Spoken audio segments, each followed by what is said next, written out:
আমি আমার জীবনে একটি মেয়েকে পছন্দ করেছি, কিন্তু আমি কখনো মুখ দেখি নাই, চোখ দেখেছি। সে সব সময় পর্দা করে। তার বাবা একজন ইমাম। আমি ওর চোখ দেখে পছন্দ করেছি, আমি তার জন্য নামাজ পড়া ধরছি। এখন আমার করণীয় কি বলেন?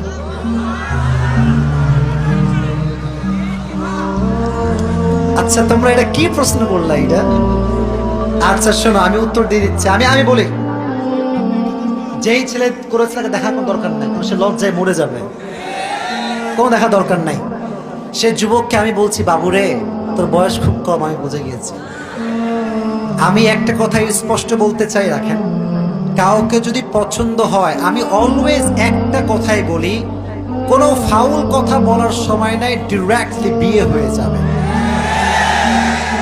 আর তোমাদের যাদের গার্লফ্রেন্ড আছে হারাম ভাবে, তোমরা আচ্ছা নাই, আমি বুঝলাম, যদি থেকে থাকে তোমরা আজকে গিয়ে ডিরেক্টলি একটা কথা বলবা, তুমি কি বিয়ে করবা নাকি করবা না। যদি করো, আমি আছে তোমার 14 গোষ্ঠীর সঙ্গে আজ থেকে ব্রেকআপ হয়ে যাবে আমার।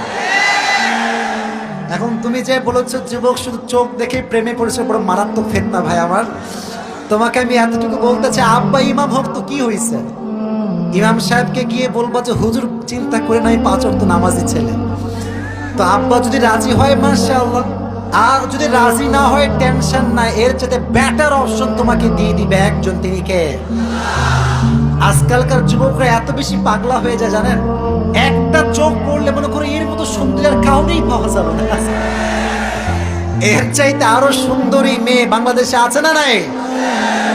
তুমি যে প্রশ্ন করেছো হুজুর আমি কি করতে পারি, তোমার অপশন একটা, বিয়ের প্রস্তাব সরাসরি তুমি দিবা। এখন এটা দেওয়ার পরে দুইটা কাজ হতে পারে, হয়তো অ্যাকসেপ্ট করবে অথবা রিজেক্ট করবে। যদি অ্যাকসেপ্ট করে তাহলে শাদী মুবারক, অ্যাকসেপ্ট করলে কি মুবারক। আর যদি অ্যাকসেপ্ট না করে, মনে রাখবা এর চাইতে ভালো মেয়ে তোমার অপেক্ষা আল্লাহ রেখে দিয়েছে, ঠিক না? সো প্যারা নাই, চিল। আল্লাহ যুবকের মনকে প্রশান্ত করে দিক, সকলের প্রণামে।